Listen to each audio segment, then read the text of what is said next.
ચા સાથે ખવાય એવા નાસ્તાની રેસીપી શેર કરી રહી છું। એકદમ ઇન્સ્ટન્ટ રેસીપી પણ છે અને ખાવામાં બહુ ટેસ્ટી પણ છે। જ્યાં સુધી તુવેરોની સિઝન છે ત્યાં સુધી આ રેસીપી જરૂરથી ટ્રાય કરી લેજો।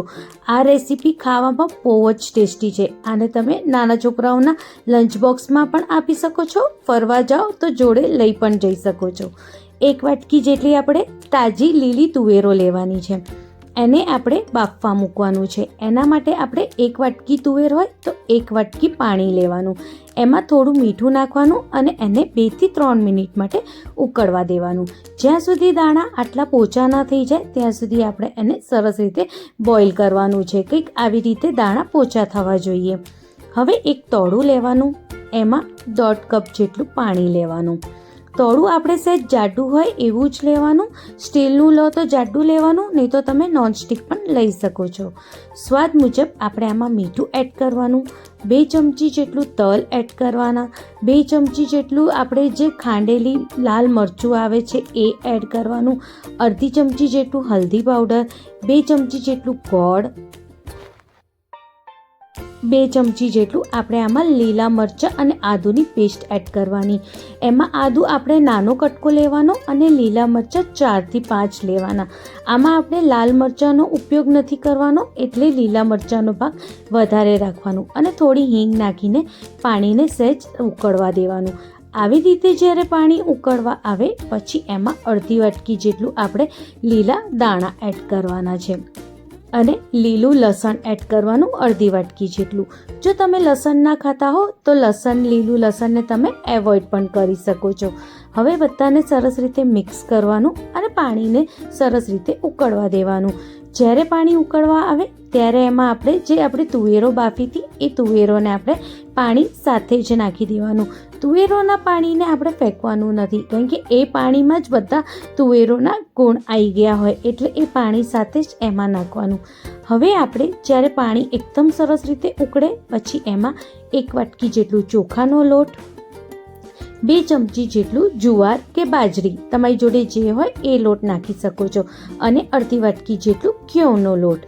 ઘઉંનો લોટ જાડો હોય તો પણ ચાલે અને ઝીણો જે આપણે રોટલી બનાવીએ છીએ એ પણ ચાલે। હવે બધાને આપણે સરસ રીતે મિક્સ કરી દેવાનું છે। આપણે વેલણની મદદથી જ મિક્સ કરવાનું છે, જેવી રીતે આપણે ખીચું બનાવતા હોઈએ બસ એવી જ રીતે આપણે આને મિક્સ કરતા જવાનું છે। જ્યારે સરસ રીતે મિક્સ થઈ જાય પછી ઘરની કોઈ બી જૂની આપણી જોડે તવી હોય જેની આપણે રોટલી બનાવતા હોઈએ જેની ઉપર, એ જૂની તવીની ઉપર આપણે આને સીજવા મૂકી દેવાનું। લગભગ 3 થી 4 મિનિટમાં સરસ રીતે સીજાઈ જશે। સીજતા ફેરી એને લીડ લગાવવું બહુ જ જરૂરી છે। 2 થી 3 મિનિટ થઈ જાય તો કંઈક જો લોટ આવો છૂટો થઈ જશે, બસ આવો જ છૂટો લોટ થવો જોઈએ। આવો છૂટો લોટ થઈ જાય એટલે એને ઠંડુ કરવા માટે એક મોટા અને ખુલ્લા વાસણમાં કાઢી લેવાનું। વાસણમાં કાઢતા પહેલાં 2 ચમચી જેટલું તેલ લેવાનું અને આવી રીતે વાસણ ઉપર તેલને ફેલાઈ દેવાનું। અને હવે જે આપણે લોટ રેડી કર્યો હતો એ લોટને ઠંડુ કરવા માટે આવી રીતે વાસણમાં લઈ લેવાનું અને એકદમ છૂટું કરી દેવાનું, જેથી એ તરત ઠંડુ થઈ જાય। એ પહેલાં આપણે એક સરસ ચટણી બનાવી દઈએ।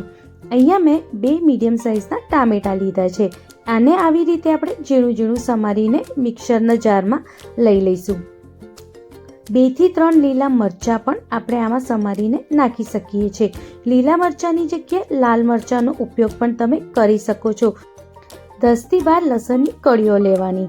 લાલ મરચું જે આખા લાલ મરચાં આવે છે એનો ઉપયોગ પણ તમે આમાં કરી શકો છો। હવે આને સરસ રીતે આપણે ક્રશ કરી દેવાનું અને આવી રીતે આની એક પેસ્ટ રેડી કરી દેવાની। બહુ વધારે પડતું આપણે ક્રશ નહીં કરવાનું, થોડું આખું રહે એવું જ ક્રશ કરવાનું।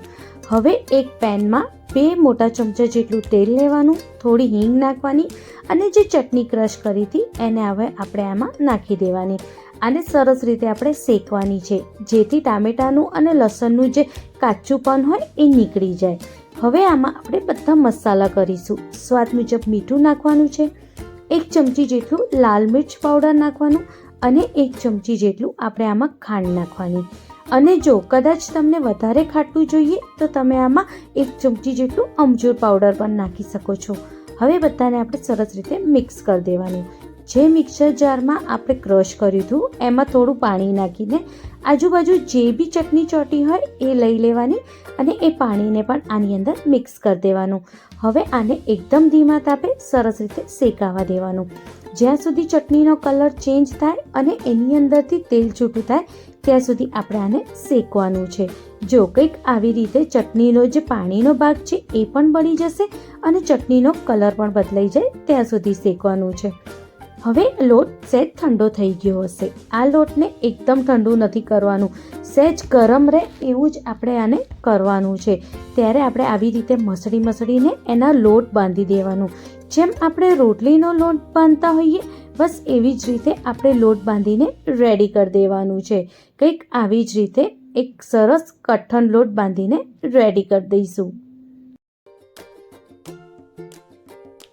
હવે આની ઉપર 1 ચમચી જેટલું તેલ લગાવવાનું અને તેલ લગાવીને એને સાઈડમાં મૂકી દઈશું લગભગ 2 થી 3 મિનિટ માટે એને સેટ થવા માટે. જ્યારે એ સરસ રીતે સેટ થઈ જાય પછી આવી રીતે નાના ભાગને હાથમાં લઈશું અને આવી રીતે મસળીને જેમ આપણે લુવા રેડી કરતા હોઈએ બસ એવી જ રીતે આને આવી રીતે દબાઈને આપણે વડાની જેમ રેડી કરી દેવાનું છે. બસ આવી જ રીતે આપણે બધા વડાને રેડી કરી દઈશું. આને હાથ ઉપર મસળવું બહુ જ જરૂરી છે. જો કોઈ બી એક નાનો ભાગ લેવાનો અને હાથમાં આવી રીતે આપણે એને મસળવાનું. એક હાથથી મસળી શકો છો, 2 હાથથી પણ મસળી શકો છો, જેમ તમને ફાવે એમ. આવી રીતે મસળીને જેમ આપણે લુવાને રેડી કરીએ છીએ દબાઈને બસ એવી જ રીતે આને પણ આવી રીતે વડાની જેમ રેડી કરી દેવાનું. આવી જ રીતે બધા વડાને આપણે રેડી કરી દઈશું. આવી રીતે જ્યારે વડા રેડી થઈ જાય પછી આપણે તેલને ગરમ કરવા મૂકવાનું. તેલને આપણે સહેજ ગરમ થઈ જાય પછી જ ઉપયોગમાં લેવાનો છે. એના માટે પહેલાં આપણે તેલને ચેક કરી લેવાનું કે તેલને જ્યારે આપણે આવી રીતે વડા તળવા મૂકીએ ત્યારે આવા બબલ્સ થવા બહુ જ જરૂરી છે. પછી જ આપણે વડાને એની અંદર નાખીશું. જો આવી રીતે બબલ્સ નહીં થાય અને વડાને તમે તળવા નાખશો તો વડા અંદર ફાટી જશે. એટલે આવી રીતે જ્યારે બબલ્સ બધા થવા માંડે પછી જ વડાને તળવા મૂકવાના છે. જેટલા વડા આવી શકતા હોય એટલા બધા વડાને આને આપણે તળવા મૂકી દઈશું અને એકદમથી આપણે હલાવવાના નથી.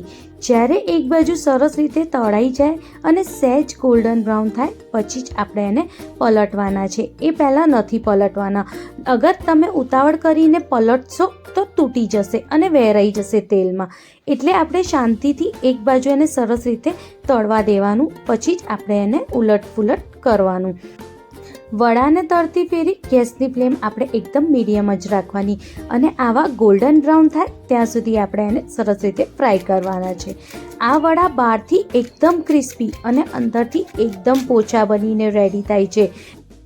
આ વડાની રેસીપી એકવાર જરૂરથી ટ્રાય કરજો. ગમે તો કમેન્ટમાં મને જરૂરથી જણાવજો તમને આ રેસીપી કેવી લાગી. Thank you.